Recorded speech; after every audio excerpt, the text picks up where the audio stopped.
Some temporary duty assignments can be challenging and exhausting. Unfortunately, this one fell into that category. It required long hours of hard work, almost around the clock. Every year, the U.S. Army participates in a rapid response deployment exercise. Various units from across the Army are chosen for this exercise and are transported, along with their equipment, to Germany. There, they collaboratively train with their NATO counterparts for a month. My name is Fred Sadler, and at the time I was a fairly new captain in the U.S. Army. I worked in operations and was stationed at Fort Hood, Texas. This particular temporary duty came at the worst possible time for me to be away from home, as my wife was pregnant and the baby was due to be born during that time. I tried to avoid it, but the Army wouldn't allow me to back out. Lydia and I had been married for almost 6 years. Most of those years were great, except for when I had to go temporary duty and she stayed home. Lydia and I didn't have a lifelong connection or friendship. We met at the DMV one day while I was registering my car, and she was renewing her license. As we sat next to each other, waiting for our numbers to be called, we struck up a conversation. Before we knew it, we had exchanged phone numbers. A week later, we went on our first date, and a month after that, we spent our first night together. Lydia wasn't the most stunning person, but she had a timeless beauty that melted my heart. Simply by looking at me, she could make my insides turn to mush. Her body had those classic features that caught everyone's attention. Both men and women would stare as she passed by. At first, I felt proud watching them, but eventually it became tiresome. I started seeing them as leeches, objectifying Lydia. I came to realize that it was something I had to handle. On the other hand, Lydia took it all in stride. "Let them look, sweetie," she would say. "It's not a big deal. As the old saying goes, you can look, but you better not touch." I silently added, "You bet they better not touch," every time she said it. Lydia put in a lot of effort to maintain her figure, and I helped her.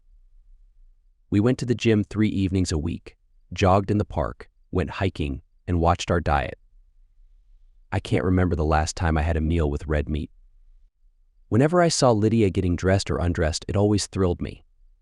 Every time she casually removed a piece of clothing, revealing more of her flawless skin, my heart skipped a beat. It never got old. When the temporary duty began, my commanding officer assured me, "I promise I'll do everything possible to get you home before the baby arrives," and he kept his word. He made arrangements for me to be on the first flight back to the States once the exercise ended. I packed my belongings and headed to the plane. I called Lydia along the way, and she mentioned that she might be going to the hospital in a few days. "That's perfect timing because I'm on my way home," I assured her. We ended the conversation by saying, "I love you." As dusk settled, I was en route to the airport when a deer suddenly darted onto the road. My driver swerved to avoid it, and the next thing I knew, I woke up in a military hospital in Frankfurt. I had a broken right arm, broken right leg, 3 fractured ribs on my right side, and a collapsed right lung. I was so disoriented due to the medication that I couldn't remember who or where I was. Gradually, as I regained some clarity, I began to ask questions. "How long have I been here?" I inquired, turning to my nurse. "5 days. Is my wife here?" "No, sir." "Where is she?" "She hasn't been here, sir. However, your CO notified her when you first arrived, so she knows what happened." "Can I have my phone?" She found it among my personal belongings, and I called Lydia. "Are you all right?" were her immediate words. "Never mind me." "How are you and the baby?" Her voice quivered. "We lost the baby, Fred. I'm so sorry." I was too shocked to speak. Finally, I mustered the strength to ask, "Are you okay?" "I think so. I'm at home, but the doctors advised against traveling. Otherwise, I would have been by your side." "What happened?" I questioned, trying to process it all. No one really knows for sure. Everything seemed fine until I overheard one of the nurses say, "Oh, then." Everyone seemed concerned. I still don't fully understand it, but they said something about the umbilical cord.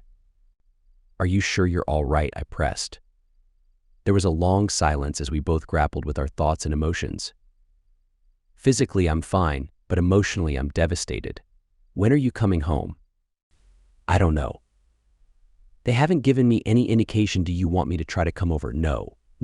Stay there and take care of yourself." 2 weeks later, they transported me home on a medevac plane. Lydia met me and accompanied me to the Fort Hood Hospital.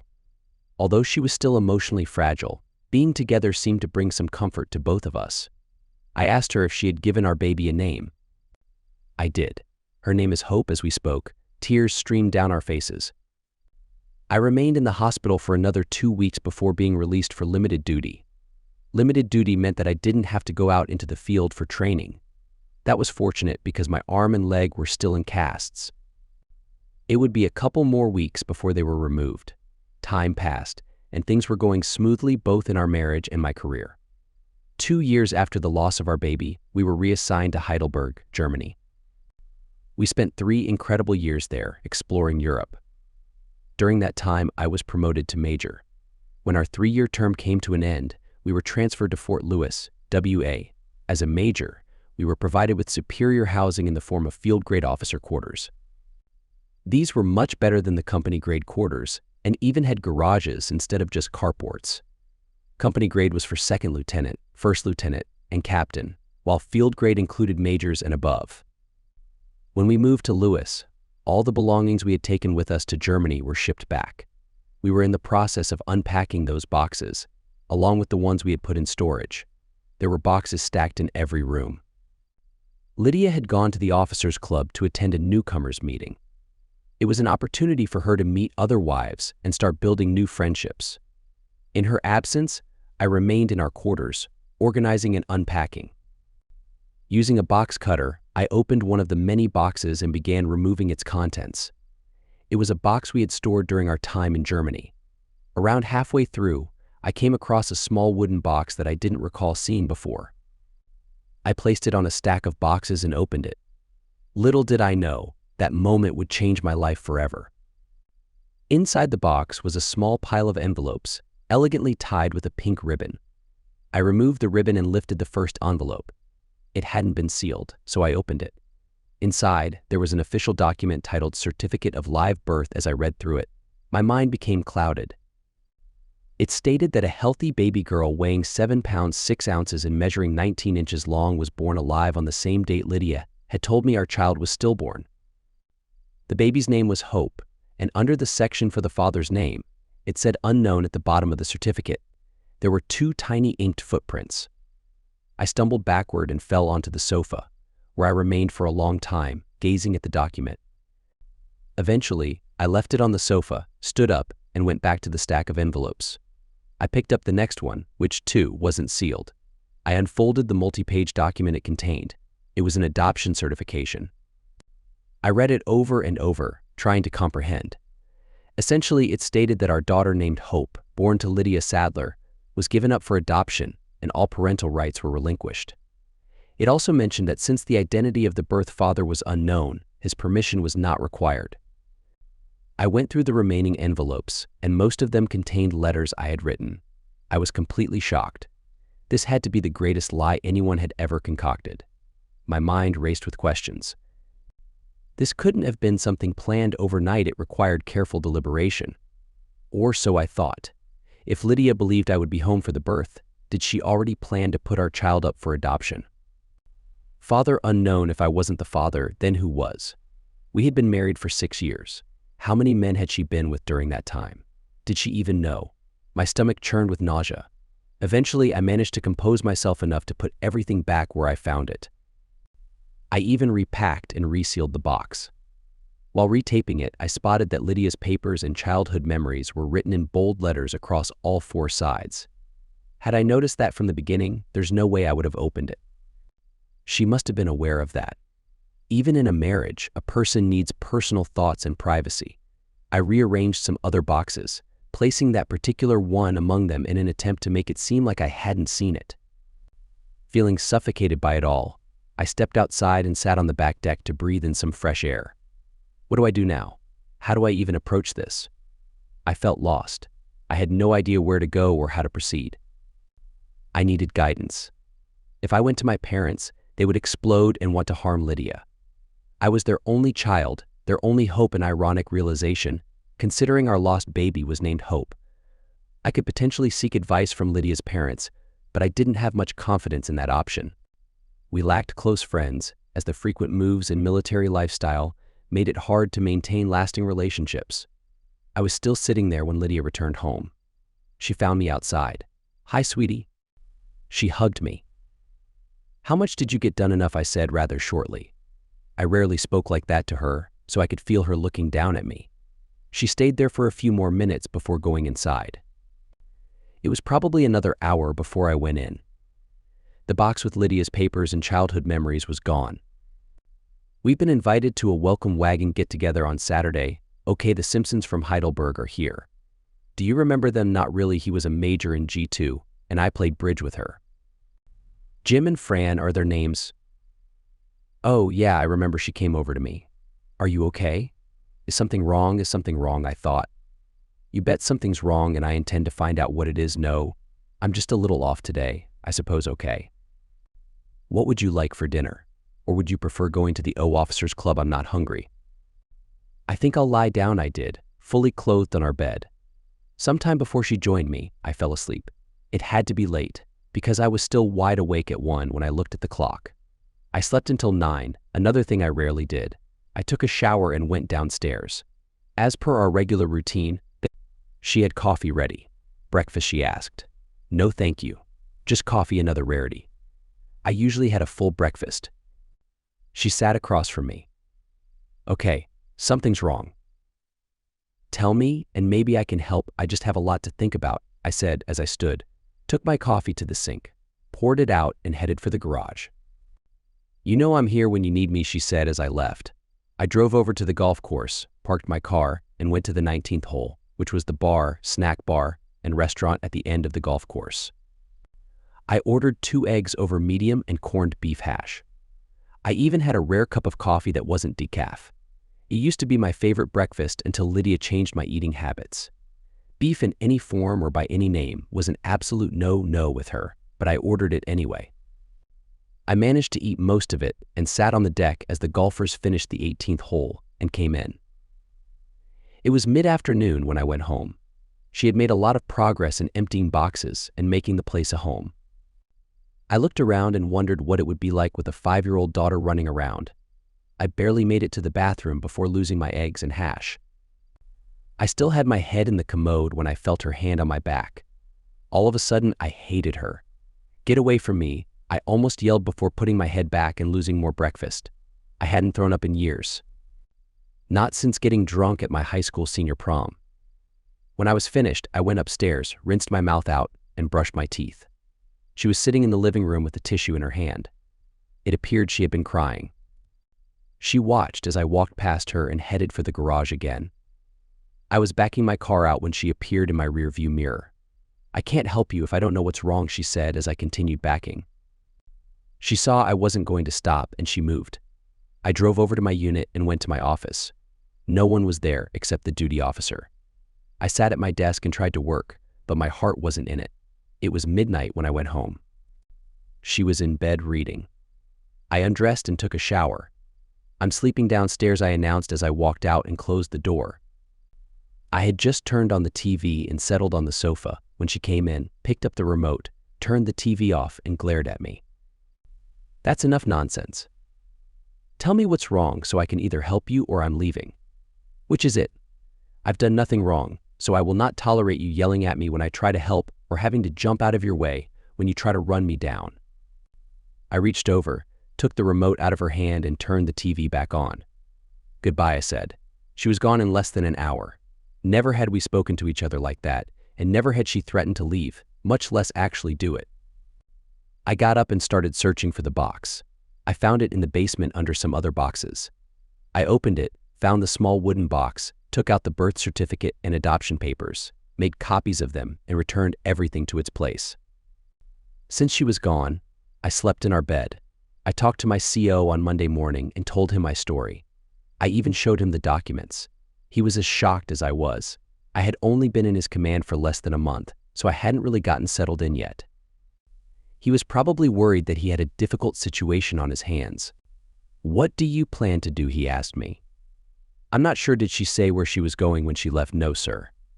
But she didn't take all of her stuff, especially the box. There was a pause before I spoke again.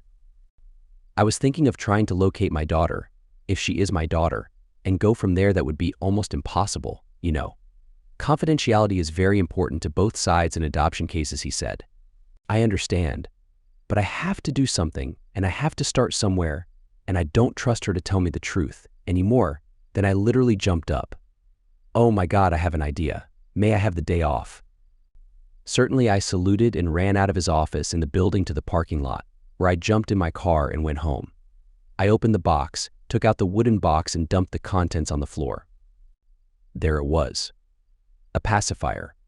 Hope must have used it before being taken away. I put the box back together and put the pacifier in a clear plastic bag and sealed it. I went online trying to find a DNA laboratory somewhere in the area. There was one in downtown Seattle. I went to our bathroom, but all of Lydia's stuff was gone. I rummaged through the cabinet under the sink and found an old hairbrush of hers, put it in another plastic bag along with the bag containing the pacifier, and hurried to Seattle. I gave the technician, her name was Margie, the pacifier, and she looked at it. It has been a long time, so there might not be any DNA left on it, but we can try. She looked at the hairbrush, pulled a few hairs from it, and said there would be no problem with that. Then she asked me to spit in a bottle. We'll call you in about 3 weeks, she said. I went back to Fort Lewis and home. I didn't hear from Lydia for another day. Hello, I said. I hope you're feeling better, she said. Better than what? Better than the way you were a couple of days ago. Nope. Still the same. Then it still isn't safe for me to come home. No, it isn't. Try again in 3 weeks. Why 3 weeks? By then I should know if I'm going to end this or just divorce you. I ended the call. The phone rang immediately and I ignored it. The next day when I got home, Lydia was there. She met my car as I drove up the driveway. She was furious. What do you mean you're either going to end this or divorce me? Exactly what I said. I think I deserve an explanation, she said. So do I. About what? She asked. We were still in the driveway. We weren't quite yelling, but we certainly weren't acting like an army officer and his wife are supposed to act. Are you telling me that there is nothing that you need to explain? I asked. That's exactly what I'm saying. Then there is no hope for us, I said, emphasizing the word hope. What do you mean there's no hope for us? What have I done? Then it hit her. Oh my God, no, please, no. I'll be back in an hour and you better not be here. I'll leave for work in the morning at 6:30. I'll be back at 5. All of your stuff better be out of this house by then. I left. Exactly an hour later, I was back and she was gone. So was the box and some of her clothes. She tried to call that evening, but after the first time, I blocked her number. It was peaceful the rest of the night. I was in my car and opening the garage door at exactly 6:30 the next morning. In my rearview mirror stood Lydia again. I backed out slowly. Running her over was tempting, but I resisted. Can't we at least talk? She said as I continued in reverse. Please. Her hands were on the trunk lid and she was moving backward with the car. I said nothing. There was a moving van parked on the street with 3 men sitting in the cab. I was halfway down the driveway and still moving. I saw the men get out of the truck, run over to her, and pull her from behind my car. I didn't know if I was happy or sad that they did it. The house was almost empty when I got home that evening. She had taken most of the furniture, so she took it. She did leave my favorite chair in the guest bedroom set. She also left the everyday dishes and some pots and pans. She took the good silverware and china and other stuff I didn't care about. The next morning, I called my office and told them I would be late. Then I called Post Housing and made arrangements to have some government furniture brought to my quarters temporarily. I also called the credit union, our stockbroker, our insurance company, and anyone else I could think of to take care of the necessary divorce arrangements.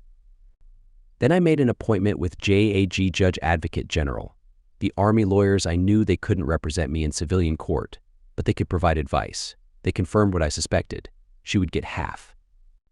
We lived in government housing, so we didn't own a house, but we did have enough in stocks to buy one if we wanted to. Both of our cars were paid for. We had bought them in Germany for a lot less than we would have paid in the States for the same cars. I went to my office.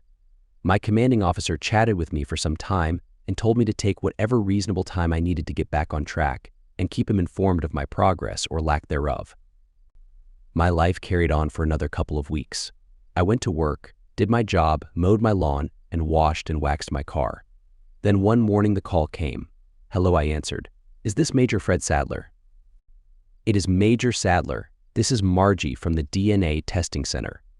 Several weeks ago, you dropped off some samples for us to test for you. Yes, I did well. The results are back and you are welcome to come in and see them. Can't you just tell me now? No, sir, I can't. We can either mail them to the address you gave us or show them to you in person. We have no way of verifying over the phone that you are who you say you are. We have to see positive identification. We can mail the results because, as you recall, we asked for identification when you were here, and we were able to verify your address. I'll be there as soon as I can. I walked in their door, introduced myself, and asked for Margie. She came out and we shook hands. She asked to see my ID. Come with me, please, she said. I followed her to a small room. She asked me to wait. She left and returned just a couple of minutes later. She handed me the pacifier, then spoke. Sample A is yours. Sample B is from the hair you gave us. And sample C is from the pacifier. We were able to determine that samples B and C are positively related. Sample A is not related to either B or C. Thank you, I said as I took the pacifier, put it in my pocket, picked up the paperwork and left. I sat in my car. At least I didn't have a daughter calling some other man daddy, but someone else did. JAG was not allowed to recommend specific law firms or attorneys, but the JAG officer I had talked with was able to provide me with a list of approved attorneys and firms. The next day I started calling them. I made 6 appointments. At my 3rd appointment I found my man. He was a retired JAG officer and disliked cheating spouses, either the wife or the husband. I spent over an hour telling him my story. 45 years of practicing law, and this is absolutely the most wickedly selfish case I have ever seen. She must have ice water in her veins where blood should be. It's too bad that the courts here side with the wife virtually all the time, regardless of the circumstances surrounding the divorce. I can almost guarantee they will side with your wife in this case as well. It's like they feel compelled to screw the husband. Regardless of how innocent he is, it was late in the day when I got home. There was a letter in the mailbox. It was from Lydia Fred. The 3 weeks are up. Lydia short and to the point. The return address was the address of her parents in Mechanicsburg, PA. I called her. Hello, Fred, she said. I'm not talking about this over the phone, and I'm certainly not flying to Pennsylvania, so it looks like you have to come here. If you mean Seattle, I'm already here. I mailed the letter last week when I was back there. I will be at the house at 6:30. Come then, I told her. She hung up. I made no special arrangements, no drinks, cheese, crackers, nothing. This was to be a business meeting. I did put the DNA documents and my copies of the birth certificate and adoption papers on the government-issued coffee table. She pulled into the driveway at 6:20, but waited until exactly 6:30 to ring the bell. I took my time answering. I opened the door and motioned her in, then indicated where she should sit. I would be sitting on the sofa. She would be sitting in an uncomfortable straight-back chair opposite me. I reached in my pocket, took out the pacifier, and handed it to her. She grabbed for it and clutched it to her chest. Thank you, she said, as if I had given her $1 million. Then I pushed a copy of the DNA results over to her. You already know that I am not the father, but this will confirm it. She reached for the results and picked them up with her left hand. The pacifier stayed clutched in her right. I take it you are sample as she asked. I am. Then I pushed the other papers over to her, saying nothing. She leaned forward, read the heading on the top sheet, and tears formed in her eyes. She put the DNA results down and picked up the application for dissolution of marriage. She started to read it, but the tears were flowing freely now and falling on the form, so she put it down. She searched her pockets for a tissue but found none. May I have a tissue, she asked. I don't have any, which was a lie, because there was a box on the end table by the sofa where I was sitting. She saw them and just glared at me. I didn't move. You aren't making it easy for me, are you? She asked. You cheated, I said. She nodded. How many times? I asked. Does it matter? No. I just want to know. One weekend, different men, just one. Who is he again? Does it matter? Again, I just want to know. I think I deserve that. I'm not going to tell you. Do I know him? I'm not going to tell you, so you'd rather protect him than try to save your marriage. She picked up the divorce application. Our marriage is over anyway. Why destroy his okay? But you are going to tell me why you lied about your daughter being stillborn. It was a statement. Not a question. Yes, I owe you that she stood and reached for the tissue box and put it in front of her. She took one and dried her still wet eyes. She still clutched the pacifier. When I found out I was pregnant, I wasn't sure if it was yours or his. I thought about aborting it, but couldn't. As time went on, I was able to rationalize in my mind that you wouldn't know for sure whether it was yours or not. When we found out it was going to be a girl, I was even more convinced that you wouldn't know, because daddies and daughters have a special connection, and I was sure that you and she would be like that. As it got closer to her being born, I began to get nervous. Maybe you would know if she wasn't yours. Then you went on that TDY trip and my nerves settled down a bit. I was happy that you might not be there when she was born. Then you told me you were on your way to fly home and I got nervous again. My emotions were on a roller coaster. Maybe you would know, maybe you wouldn't. Maybe you would be there when she was born, maybe you wouldn't. I was a nervous wreck. Then she was there, alive and perfect. They laid her on my chest and I looked at her and I was in love. She was beautiful and she had blonde hair and blue eyes. Blonde hair and blue eyes, she paused. Just like her father. You have brown hair and brown eyes. Nobody in either of our families has blonde hair and blue eyes. I knew she wasn't yours. She was my daughter, but you were my husband. I loved you both, but I knew I had to choose between the two of you. I chose you. The hospital staff assisted me when I told them I wanted to give her up for adoption. Within 24 hours, the paperwork was in my hands. They asked who the father was, and I told them I didn't know. They told me that would make it easier, because if I knew who the father was, they would have to get his permission. She was nibbling on this pacifier when they brought the papers in for my signature. At this point, she started crying again. They took her from me so I could sign. I signed and reached to take her back. The nurse said, "You can't have her. She isn't yours anymore." I reached for her anyway, and was only able to grab the pacifier before they left with her. I never saw her again. 2 pictures that I was able to get with my phone, this pacifier, and her birth certificate are all I have of her. She was sobbing now. God forgive me, I want my daughter back. I sat watching her cry for a long time before getting her a glass of water. Thank you, she said. I sat back down. It took a long time for her to compose herself. I knew I would have to tell you something, so I made up the lie about her being stillborn and having her remains cremated. When you got home, I couldn't believe you didn't ask to see birth certificate or death certificate or anything. I still can't believe it. I trusted you, I said. I had no reason not to. Besides, it was so traumatic I saw no reason to add to our misery by looking at those pieces of paper, she continued. As time went on, you and I got back to normal and I was almost happy, but part of me was missing. It still is, and it gets worse every year on her birthday. I have always found private time to take out her birth certificate and touch her little footprints, and I hold the pacifier. At this point, she wanted to show it to me, but it was gone. Scraped off by the DNA lab, I suppose. Oh my God, it's gone, she wailed, then she looked at me. It's gone. Her milk is gone. You jerk. You took her milk. She sunk to her knees and literally curled up in a little ball on the floor. She wouldn't stop wailing. I picked her up and lay her on the sofa. I couldn't let her leave in her condition, so I covered her with a blanket and went to my bedroom, but not to bed. She stayed there for several hours. At midnight, I heard the toilet flush. I went downstairs. She was sitting on the sofa. Want some coffee, I asked.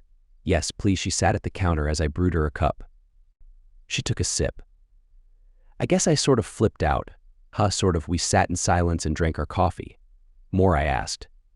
Yes, please, she replied. Where are you staying, I asked as I brewed 2 more cups. In a motel. You've been there over 3 weeks. No. Most of the time I was with my parents. Did they know the truth? No. I lied to them too.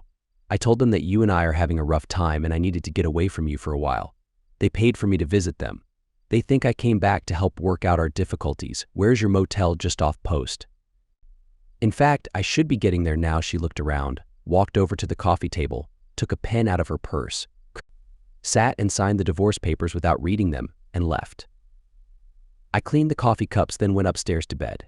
It was mid-morning on Sunday when I awoke. I spent the rest of the day in thought. On Monday, I took the divorce papers to my attorney and he filed them.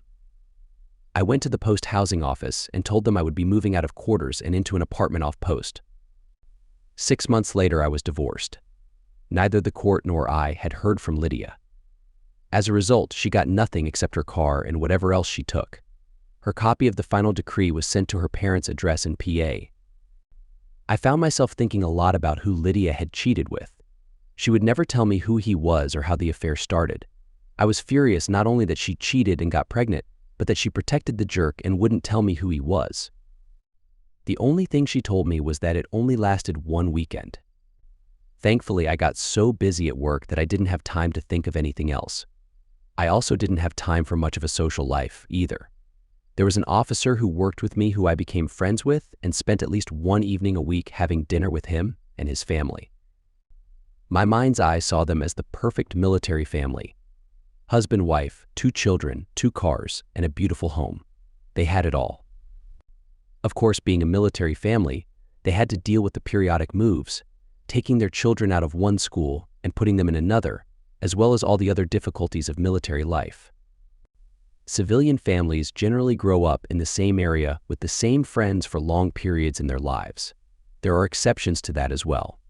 Families in some industries, like oil, move as much or more than the military. Anyway, Major George and Marion Johnson seemed perfect, and I enjoyed my time with them, and I enjoyed playing with their children. The son was 10 and the daughter 8. I don't know what typical children are, but these two seemed pretty solidly grounded, so I assumed they were typical. One evening after dinner, George and I were talking. The subject of TDYs came up and we discussed their pros and cons. They were necessary, of course, and we knew that, but most TDYs took us away from our families, those of us who had them, and we felt we spent enough time away from them without factoring in TDYs. The subject came up because he had been selected to attend a 2-week security seminar at Fort Hood. He was to leave in 2 weeks. The next day, I went to our CO. "Sir, is there any reason I can't go to the seminar instead of Major Johnson?" "Not really. The general just thought that he had a bit more experience in that area than you, but it would work if you went good. He and his wife will be celebrating their 12th anniversary, and it would be nice if they could celebrate it together." "Well, Major Sadler, I didn't know you were the romantic type," he said, laughing.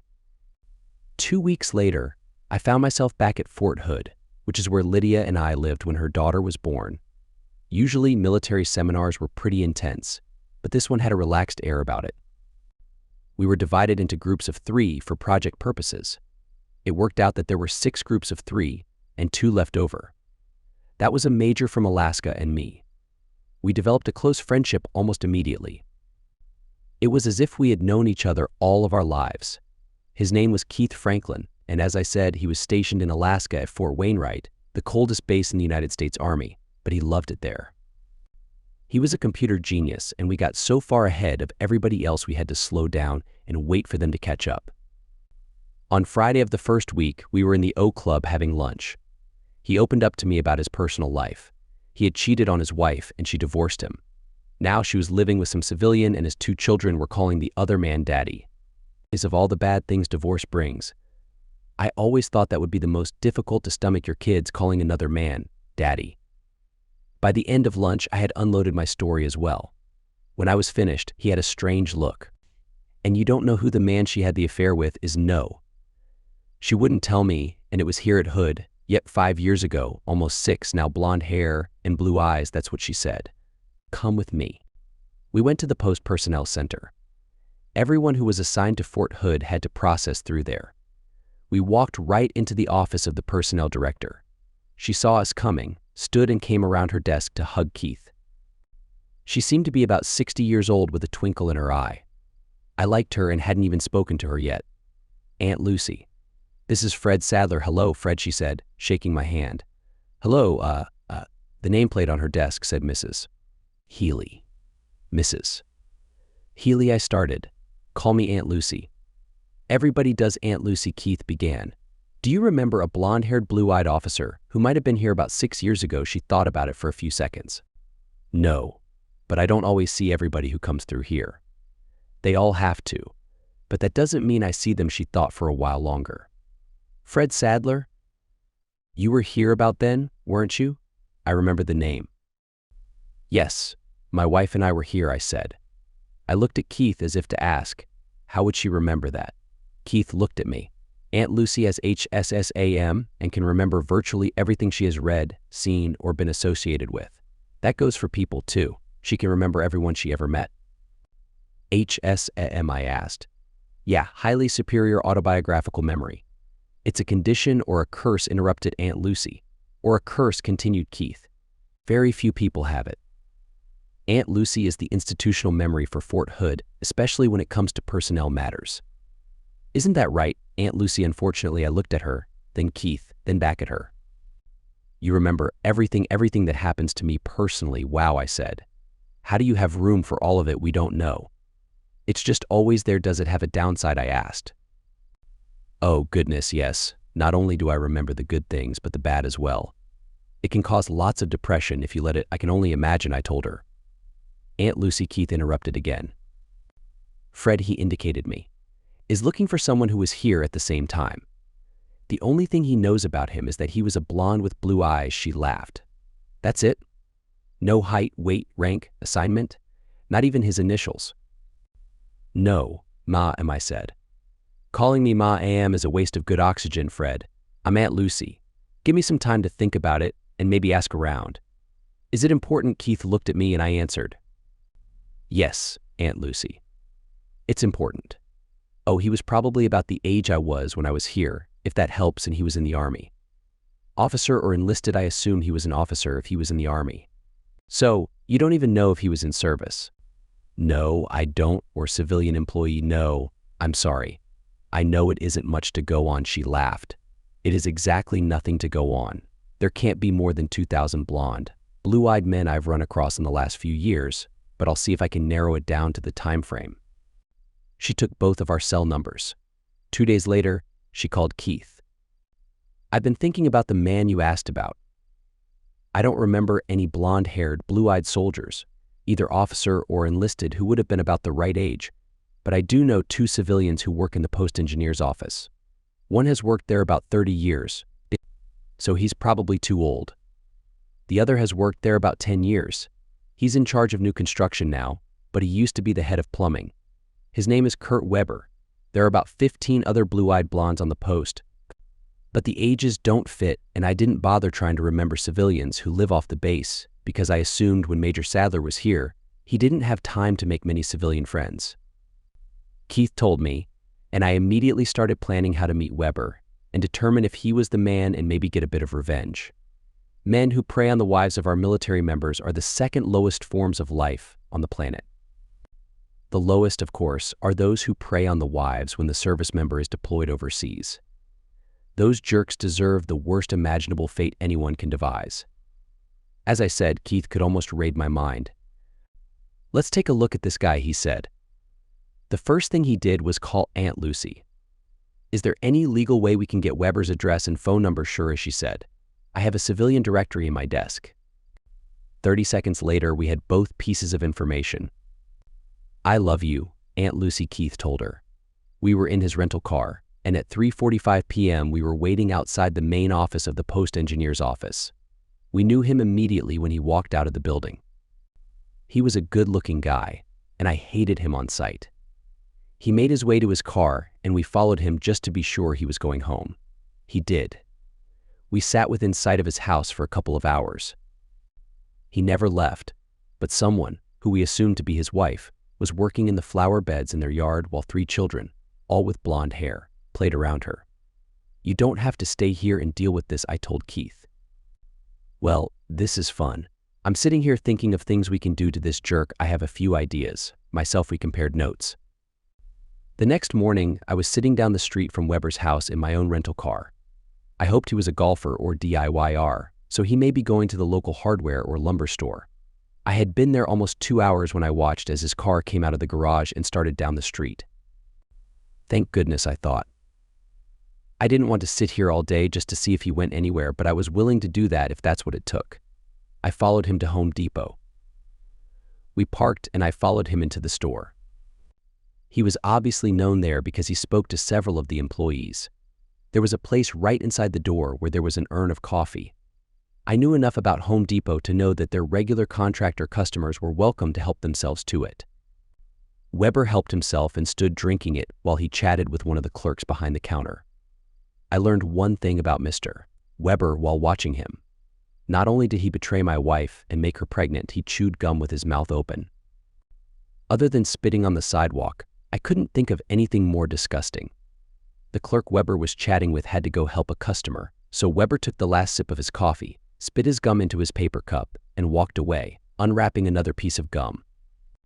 I walked over to the trash can, looked in and saw, right on top, a paper coffee cup with a wad of chewing gum in it. I looked around, didn't see anybody watching, so took the cup. I got in my car and called Keith. I told him what I had. He laughed and said for me to hurry back, that by the time I got there he might have something bigger. When I got there, he was literally jumping up and down and waving some papers. "You won't believe this," he said. "You won't believe this." He grabbed me by the arm. "Look at this." "No, you better sit down." I did. He plopped down beside me and put the papers in front of me. Now look, it was several names and an address. So I asked, So? This is Hope's name, address, and the name of her family. Her name is Sarah now. Sarah Randolph. I broke into the files of the adoption agency. Those files are better encrypted than the nuclear launch codes the President of the United States carries around. Then he stopped and settled down.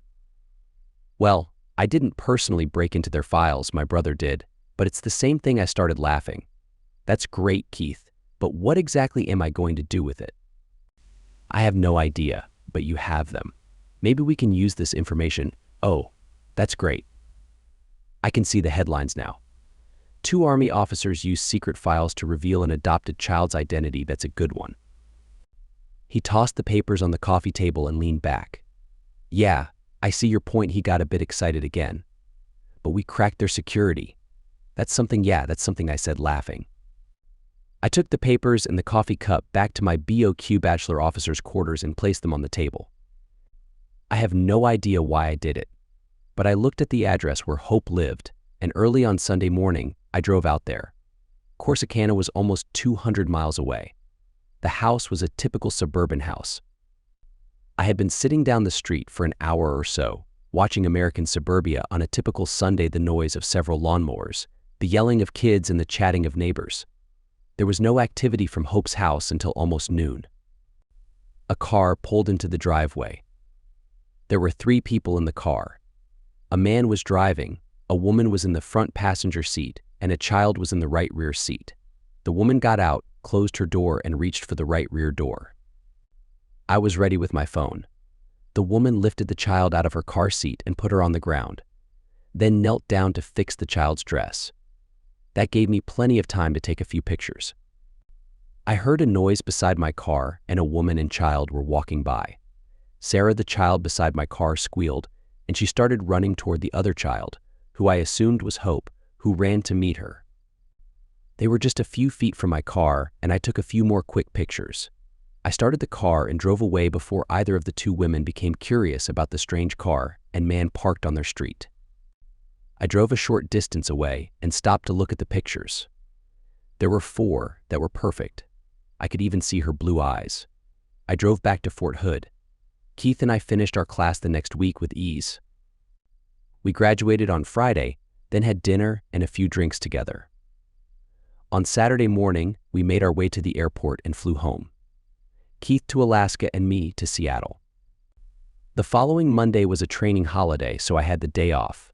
I took the DNA reports I had done on Lydia and Hope to Margie at the DNA testing center. She didn't remember me until I reminded her about the pacifier. I gave her Lydia's and Hope's DNA results back and handed her the coffee cup with the gum in it. "See you in 3 weeks," I said as I left. Actually, it only took 2. She gave me the results over the phone this time. "This is, without a doubt, a family unit," she said. Mother, father, and child. She would mail me the official results. Okay, I had all the information I needed, but needed for what? What was I going to do with it?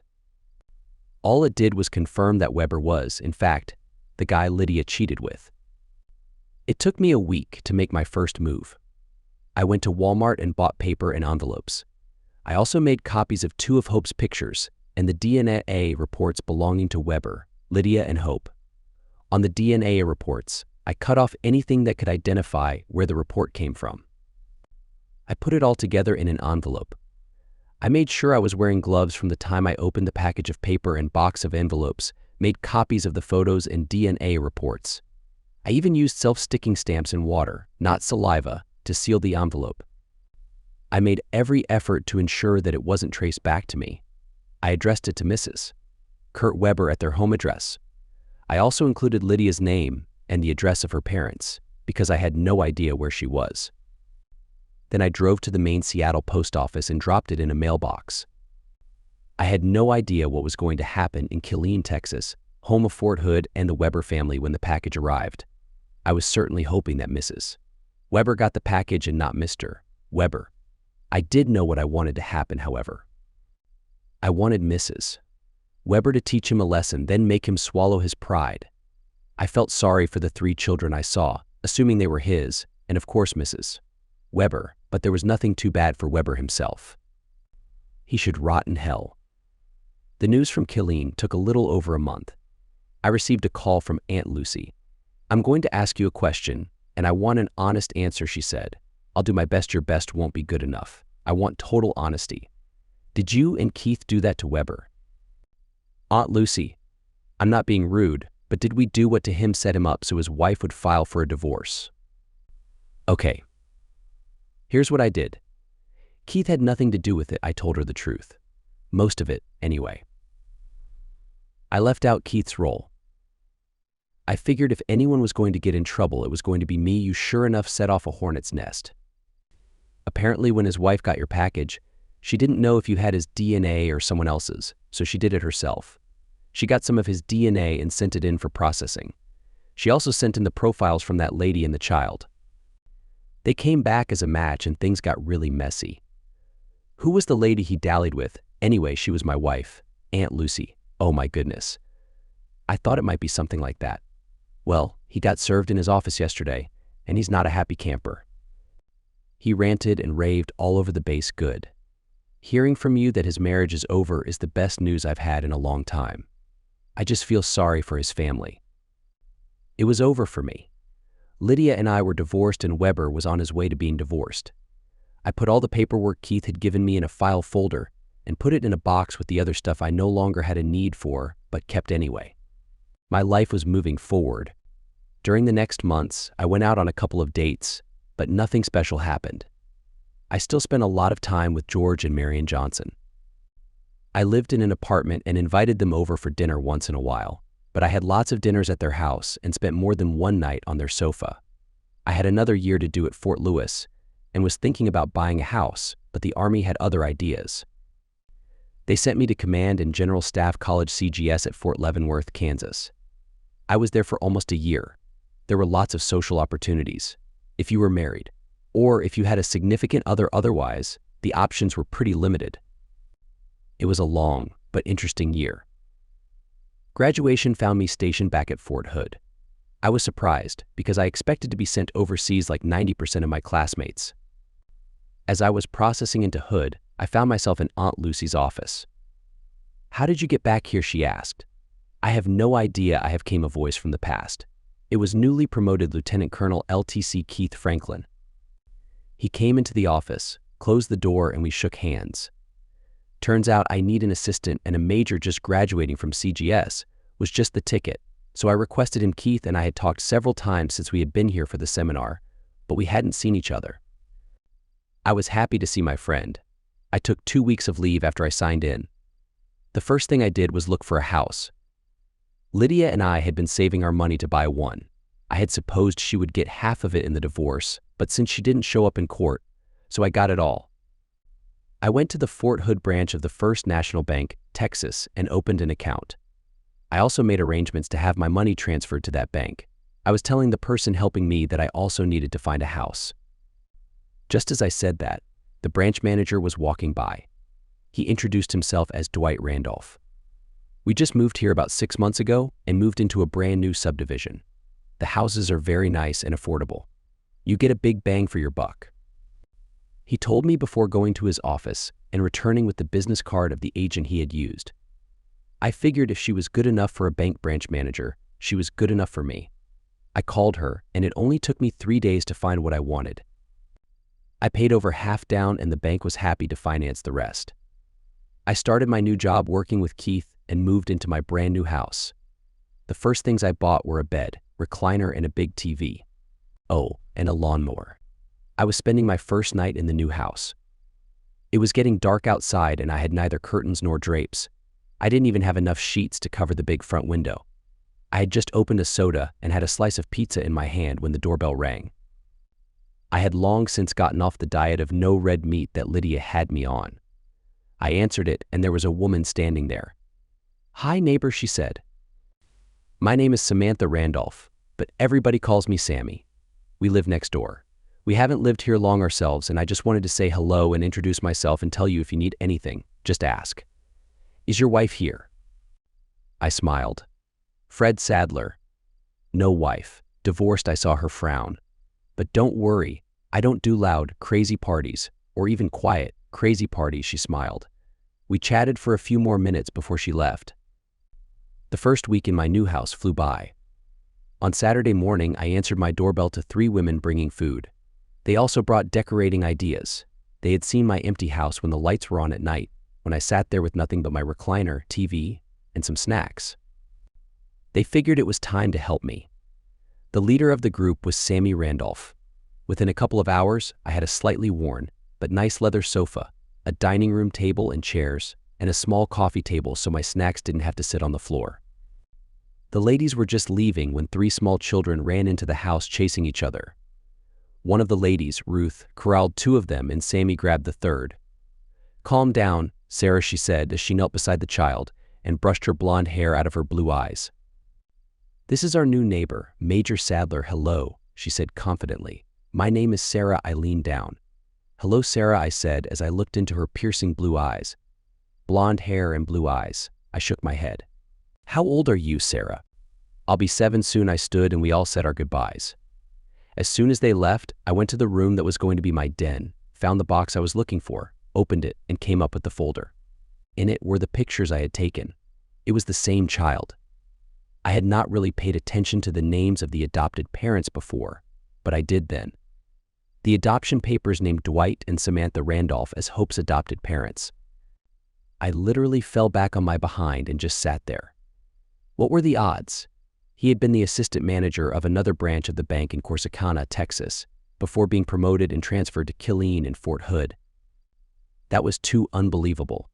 No computer could calculate the odds of that happening. Sammy and a friend of hers basically decorated my house. It took a couple of weeks to finish, and when it was, we had a neighborhood open house. Sammy invited her sister-in-law, Joni Payne, who just happened to be divorced. I hadn't had the benefit of female companionship in a long time. Joni and I hit it off pretty well from the beginning. She was the last to leave the party, and I couldn't wait to call her the next day.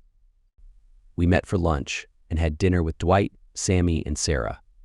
Sarah didn't last long because she wanted to go play with her friends. Over the next couple of months, we were together as much as possible. The first night we spent together was a really good night. She, like me, had been single for a long time. Our joint effort to end our singlehood started in my car in a restaurant parking lot. We had just finished dinner and were in the car. She slid close to me and put her hand on my leg. We hugged slow and easy at first. We had hugged before, but neither of us had made any attempt to go further. As I said, the first hug was slow and easy, but the next one wasn't. Finally, we calmed down and she spoke. "Your house is closer. Let's get there and get cozy before we are arrested for public indecency." We got out of the car and started into the house. We were like 2 teenagers going at it for the first time. After that first time, which can only be called an intense session, we made our way to my bedroom. After showering, we walked hand in hand to my bed where she took off the bedspread with the question, "Did Sammy pick this out for you?" She did. It figures. We'll have to get a different one. The rest of the night was slow and intimate. No rush, no heat, just love. We were sitting at the kitchen island when the doorbell rang. I went to answer it. It was Sammy. "Afternoon, Fred," she said as she waltzed in. We were wondering if she saw Joni. "Well, what do we have here?" she asked as she moved toward her sister-in-law. Joni was sitting on a stool munching on a ham and cheese sandwich. As Sammy approached her, she put the sandwich down and spun to face her sister-in-law. Her robe was open so Sammy reached to close it. Joni laughed. "Too late for modesty, sis. He's already seen it all." "As a matter of fact, he's never mind," Sammy said. "Spare me the details." "Anyway, we were wondering if you, Fred, and since you're here, you, Joni, would like to go to the mall." "Fred, I know there are some things you still need for the house." "Yeah, like that awful bedspread," Joni added. "What's wrong with the bedspread?" "I picked it out. That's what's wrong with it," Joni said as she stood and hugged Sammy. I walked out of the room and went upstairs to get dressed. When I came back, they were still debating my bedspread. When they saw that I was dressed, they stopped talking. "We would love to go to the mall," I said. "If we can get Joni to get dressed." She came down a few minutes later dressed in the clothes she had worn to dinner last night. "If this keeps up, I'm going to have to leave some clothes over here. I can't go shopping dressed like this."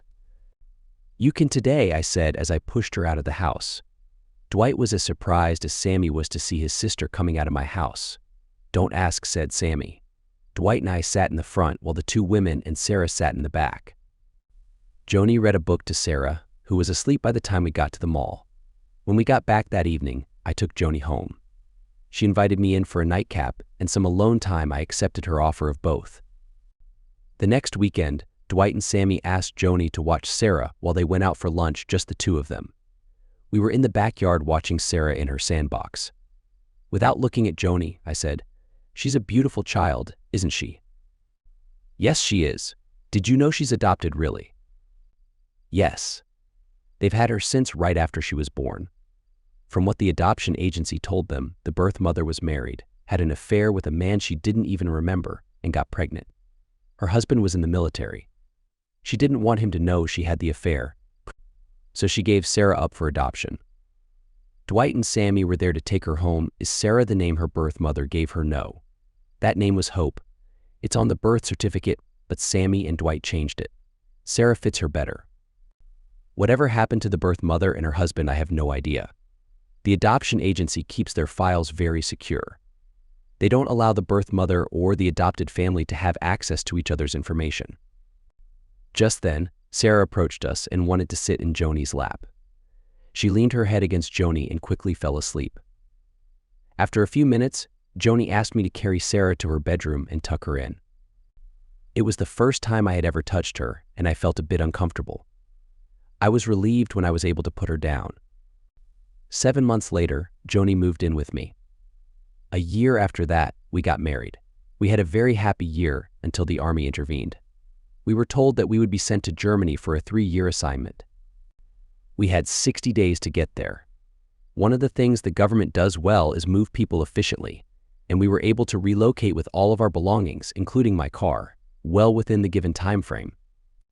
Germany is a breathtaking country, especially the Heidelberg area. Joni had never been outside of the US before, so she enjoyed the adventure and the trips we took around Europe. One of the first things we did was buy her a new car. She was ecstatic, driving on the highways as fast as she wanted in a high-speed vehicle. We made 2 trips back to the States, one for the funeral of Dwight's father and the other for Joni's class reunion. Both times, of course, we saw Dwight and Sammy. We saw Sarah at the funeral, but she was away at camp when we returned for the reunion. I felt relieved. Sarah and I never seemed to get along. I suppose there was something inside each of us that told us we weren't meant to be friends. That suited me just fine. I understood that she had no control over being born or who her parents were, but in my mind she was still the child produced out of love between my ex-wife and her partner. Joni and I tried to have children of our own, but it never happened. We had also discussed adoption, but it never progressed. Keith and I remained friends and would speak occasionally. He had remarried, and while Joni and I were in Germany, he was stationed in Belgium, so we visited each other. He and I had more than one conversation about the incredible twists of fate that brought us to where we were, and he blamed himself. If he hadn't found a way to obtain information from the adoption agency, we never would have known who or where Hope was. When our 3 years in Germany were over, we were given orders to move to Fort Bragg, NC. I was going as a newly appointed lieutenant colonel, assigned to the post headquarters as the executive officer to the post commander. Normally, this position was meant for a colonel, not a junior lieutenant colonel like me, but I didn't complain. In the military world, you didn't question good opportunities. Joni and I decided to live in government quarters while stationed there. We continued to rent out our house in Killeen. As part of settling into my new job, the staff arranged a series of briefings with the different departments that kept the post running. One of the briefings was conducted by the post engineer. When I arrived in the conference room, the representatives from that office, along with the post engineer himself, were already present. I sat down at the designated spot and couldn't take my eyes off the blue-eyed civilian who was about to give his speech. His hair was partially blonde, mixed with a little bit of gray. He introduced himself as Kurt Weber. I found myself staring at him, almost in a trance, and he clearly looked uncomfortable under my gaze. After he finished his presentation, he asked if there were any questions. "Tell me, Mr. Weber, have you ever been to Fort Hood?" "Yes, sir. I worked in the engineering office there. Did you enjoy your time there?" "Yes." "Sir, why did you leave?" "That's a rather personal question, sir." "You're right. I apologize. I like to know about the people I work with. I vaguely recall a scandal involving the Fort Hood engineer office a few years ago. Are you familiar with it?" "I vaguely remember hearing something about it. I believe it involves some form of misconduct, if I remember correctly." "Ah, well, it's just something that came to mind. Thank you for your briefing. If you ever need anything from the headquarters, feel free to reach out to me. Oh, and in case you've forgotten." I pointed at my name tag on my uniform. "My name is Sadler. Sadler. Fred Sadler. I wouldn't want you to forget it." I maintained eye contact with him and saw a light bulb go off in his head. His eyes widened and he turned pale. I stood up and left. Later that afternoon, I heard that Kurt Weber had requested a transfer.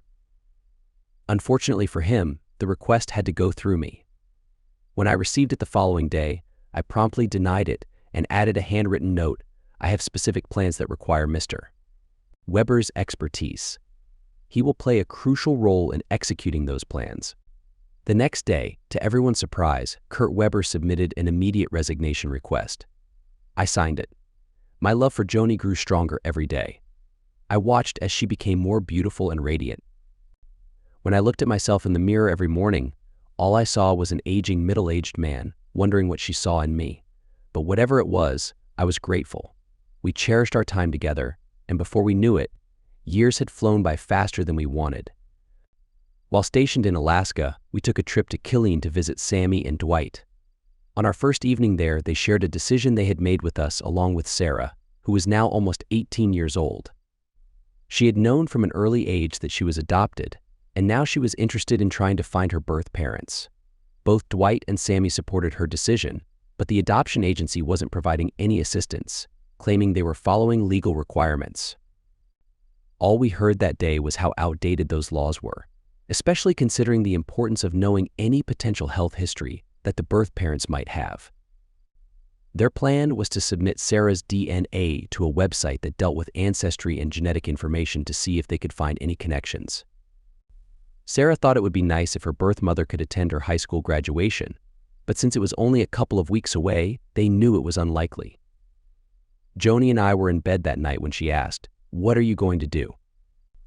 What about Sarah? What do you mean, come on, Fred? Married couples don't keep secrets. Or at least they shouldn't. I found your little folder 6 months after we got married. She doesn't have to go through the whole DNA process if you just tell them what you know. "Oh, shoot," I said. "Yeah, oh shoot, why didn't you say anything all these years? I'm not sure. I guess I knew it was a sensitive topic for you, and Dwight and Sammy didn't need to know, so I kept quiet. But now it's important, and you need to address it. Do you have any suggestions on how to approach this? Just tell them the story. I suppose, how do you think they'll react? Dwight is my brother and he's like me, so he'll take it okay. Sammy is more unpredictable.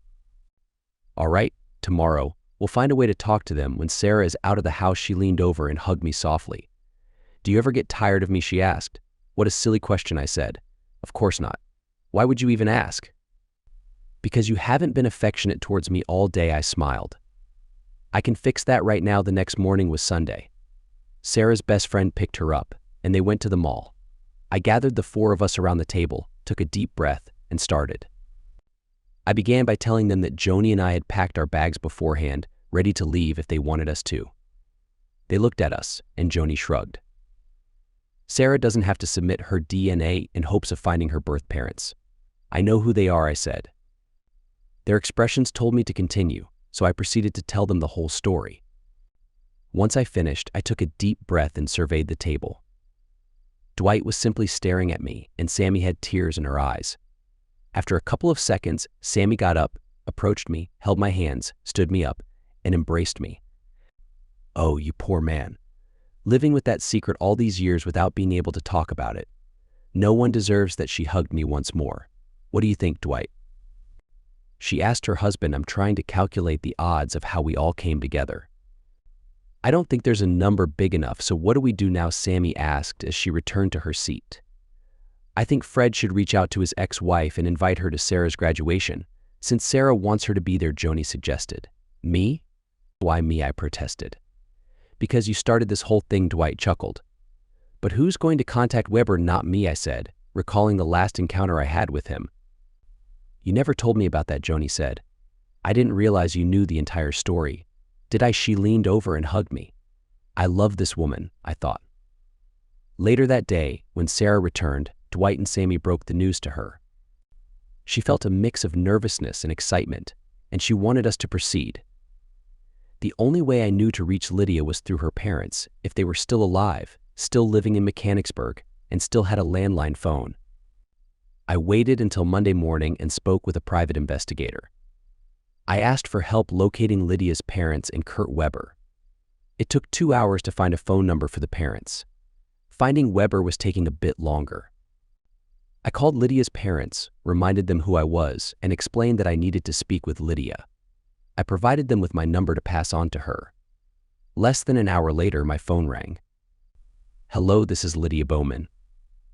I was given this number. Hello, Lydia. Fred, yes. How have you been? I asked, hoping to come up with something intelligent to say, but failing. Actually, I've been great. How about you?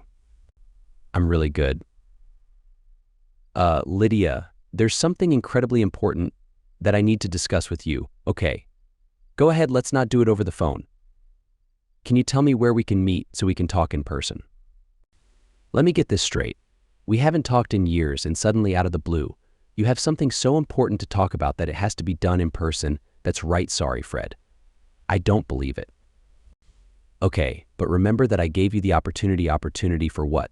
Come on, Fred, what is it? Only in person, Lydia. Call me if you change your mind. Wait. All right, darn it, we live in Vegas. That's better. I'll fly out there tomorrow and call you when I land. You can decide where you want to meet the next afternoon. We met in the lobby of the Bellagio Hotel. I guess she wanted lots of witnesses. Hello, Lydia. Hello, Fred. This is my husband, Roland. Roland Bowman. Hello. Roland, I turned my attention to Lydia. I need to see you in private for just a few seconds. Anything you have to say, you can say in front of Roland.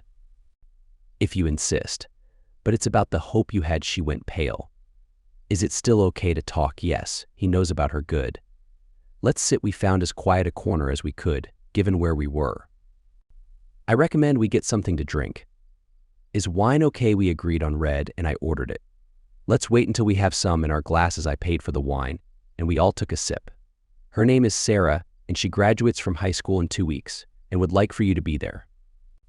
Both Roland and I watched as she passed out with her wine glass in her hand, and she didn't spill a drop. Roland took her glass, set it down, and patted her cheeks until she came to. What did you say? I repeated it. Then I took out the picture I had of Sarah and showed it to Lydia. She started to cry as she touched the photo as gently as she could. She's beautiful. Where did you get this? I took it yesterday in her living room. You took it? How? Why, I told her the whole story from start to finish. I even told her that we were trying to find Kurt Weber to invite him, but he seemed to have disappeared. She didn't know that I knew his name, so she was shocked a second time. She was overwhelmed at first, but then she got angry. Really angry. Why didn't you ever tell me? Why did you keep her from me all these years? Her voice was getting very loud. Roland jumped in. Settle down. Settle down. You gave up all rights to her. Fred is breaking the law doing what he's doing now, so calm down, she settled down. When can I see her? At her graduation, if you want to come, of course. I'll come. Can't I see her sooner? You both need some time to get used to this. Don't rush it. How about getting there the day before? She smiled. That would be wonderful. Now, how about I take a picture of you so she can see what you look like? Okay, we found a place outside for her to pose. When I started to leave, she hugged me tightly, not very reserved. She asked Roland, laughing. I decided I could like him. I flew back that afternoon to prepare Sarah. I showed her Lydia's photo. She's beautiful, Sarah said. She was very nervous, but excited as well. For the first time since I had known her, she hugged me. Thank you, Uncle Fred. Now we know where you get your beauty, Sammy said, holding tightly to Sarah. Do you know what my birth father looks like? Sarah asked timidly. The other three adults looked at me with wide eyes, anxious to hear what I was going to say. I thought for just a second before speaking. Let me just say that you get your blonde hair and blue eyes from him. The three adults breathed sighs of relief. We had only taken a week's leave, so I had to get back to Alaska, but Joni stayed to help everybody get ready for the big day. I flew back to Alaska, promising to be back 2 days before graduation. The day before I was to go back to Killeen, the PI called me. The most he could find out about Weber was that after he resigned from civil service, he took a job as a consultant for the government of one of the Mid-East countries. Like a couple of other American consultants, he disappeared shortly after arriving in country, and nobody had seen him since. I met Lydia and Roland at the airport and took them straight to Sarah's house. She was standing in the middle of the living room when we walked in. I let Lydia go first. They just looked at each other for a long time, then Lydia spoke. I brought you this, she said as she pulled out the pacifier. It belongs to you and I thought you might like it back.